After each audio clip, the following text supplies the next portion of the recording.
नमस्कार बच्चों, आज मैं आपको भगवान के डाकिए पाठ के बारे में बताने जा रही हूँ, जिसके रचनाकार श्री रामधारी सिंह दिनकर जी हैं, जो एक राष्ट्र कवि का स्थान, उनका राष्ट्र में एक राष्ट्र कवि के स्थान के रूप में उन्होंने अपनी प्रतिष्ठा बनाई हुई है और उन्हें राष्ट्रीय कवि घोषित किया गया था। और चूँकि आज़ादी के समय की इनकी मतलब जीवन काल इनका आज़ादी के समय का रहा है, इसलिए इन्होंने आज़ादी से संबंधित या उन भावों से परिप्रेरित बहुत सारे कविताओं की इन्होंने रचनाएं की हैं। तो बच्चों, सबसे पहले मैं बात करती हूँ कि इसमें कविता में कवि ने क्या कहना चाहा है। सबसे पहले इस कविता का मुख्य उद्देश्य क्या है कि इस कविता में कवि ने पक्षी और बादल को अपना भगवान के डाकिए माना है कि ये भगवान के डाकिए हैं, ये पक्षी और बादल। उन्होंने ये कहना चाहा है कि जो मुक्त भाव से एक स्थान से दूसरे स्थान को जाते हैं। कविता में दिनकर जी ने कहा है कि पक्षी और बादल ईश्वर के संदेश वाहक हैं।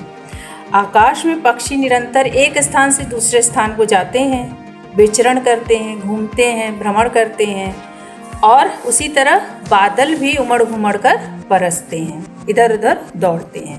बादलों की कोई सीमा नहीं होती, किसी भी प्रांत में बनते हैं और अन्य प्रांत में जाकर बरस जाते हैं। इसी तरह किसी देश में बनते हैं और किसी अन्य देश में जाकर के बरस जाते हैं। तो ये दोनों भगवान के डाकिए हैं, क्योंकि इनको देखकर ऐसा एहसास होता है कि भगवान जो है इनका संदेश पाकर एक विशाल देश को पार करते हुए, ये मतलब भगवान का संदेश लेकर के ये एक विशाल देश को पार करते हुए दूसरे विशाल देश तक पहुंच जाते हैं। जैसा कि मैंने आपको बताया था कि हमारे देश में, हमारे देश की तरह अन्य कई महादेश हैं, बड़े बड़े देश हैं, महादेश हैं, यूरोप है, एशिया है, तो उसमें हर देश में ये पहुंचने की क्षमता रखते हैं। जैसे आप देखते हो कि आपके भारत में भरतपुर एक जगह है राजस्थान में, जहाँ पर साइबेरिया से पक्षी आते हैं, और यहाँ तक कि आप इलाहाबाद में भी देखते होगे,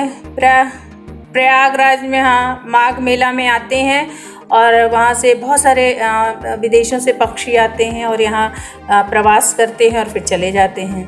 तो इसी तरह ये पक्षी जो है भगवान के डाकिए हैं, ये सत्य है। और फिर आगे बताया है इन्होंने कि चूँकि कवि का मानना है कि हम अपने आप को अत्यधिक विद्वान समझते हैं और इन पशु पक्षियों या प्रकृति को हम चेतन नहीं समझते, हम जड़ समझते हैं, हम बेजान समझते हैं। ये हमारी मूर्खता है। हर पर्वत है, पहाड़ है, नदी है, झरने हैं, तालाब है, सब में एक क्षमता है। सभी जो है एक दूसरे की भाषा समझने में सक्षम है। वास्तव में पक्षियों बादलों द्वारा जो संदेश एक स्थान से दूसरे स्थान तक जो पहुंचाया जाता है, उसे मनुष्य समझने में असमर्थ रहता है। मनुष्य उसकी भाषाओं को नहीं समझ पाता है, जबकि एक जो प्राकृतिक वस्तु है वो दूसरे प्रकृति के अन्य तथ्यों से या अन्य जीवों से अपनी बातचीत या अपना संवाद प्रस्तुत कर देती है।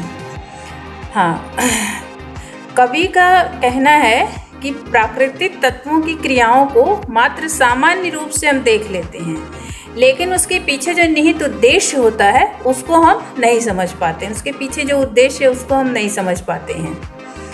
तो कवि कह रहे हैं कि हम तो सब यही जान पाते हैं कि पृथ्वी के एक प्रदेश के फूलों की सुगंध अन्य प्रदेश में बिना किसी जो है रोक टोक के पहुंच जाती है।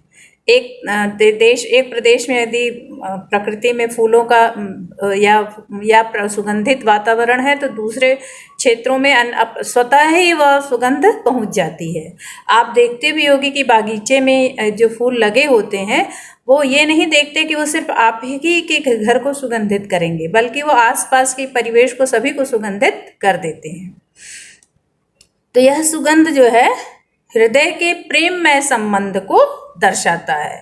केवल सभी एक हैं, विश्व बंधुत्व की भावना, वसुधैव कुटुंबकम की भावना को समझाता है। और बादलों के रूप में एक देश का पानी भाप बनकर दूसरे देश में चला जाता है, और फिर क्या होता है, दूसरे देश में जाकर वो बरस भी जाता है। वो ये नहीं देखता कि हम जो है जिस देश में हमारा वाष्पीकरण हुआ है उसी देश में हम वर्षा करें, ऐसा नहीं होता। इस कविता का यही अभिप्राय है कि पक्षी और बादल एक दूसरे से दूसरे देश में बिना किसी वैर भावना से पहुंचते हैं और मुक्त भाव से जाते हैं, मुक्त भाव से, कोई बंधन नहीं होता उनके लिए। भारत, पाकिस्तान, अफगानिस्तान या चीन या यूरोप या कोई भी उनमें बंधन नहीं है, वो जिस क्षेत्र में चाहते हैं पहुंच जाते हैं।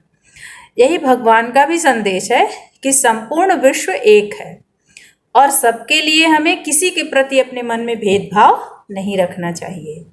मनुष्य ईश्वर के इस संदेश को समझ नहीं पाता है क्योंकि मनुष्य बहुत नादान है। वो इस विशाल प्रकृति के भावनाओं को समझने में असक्षम है। इसीलिए देखो, प्रकृति जब क्रोधित होती है तो मनुष्य के विनाश के द्वार खोल देती है। तो इसलिए हमें प्रकृति के प्रति हमेशा समर्पण भाव रखना चाहिए। हमारे शास्त्रों और देखो पुराणों में भी यही कहा है कि हमें प्रकृति की पूजा करनी चाहिए। पूरा ऋग्वेद ही इसी के आधार पर लिखा गया है कि प्रकृति ही महत्वपूर्ण है हमारे लिए। और सही है, कल्पना करो यदि धरती ना होती तो हम कहाँ रहते, पेड़ पौधे ना होते तो हम कैसे रहते, नदियाँ ना होती तो हम कैसे जीवित रहते। तो ये सारे जो हमारे आसपास के परिवेश के प्राकृतिक जो दृश्य हैं या प्राकृतिक चीज़ें हैं, ये हमारे जीवन के लिए बहुत ही महत्वपूर्ण है। धन्यवाद।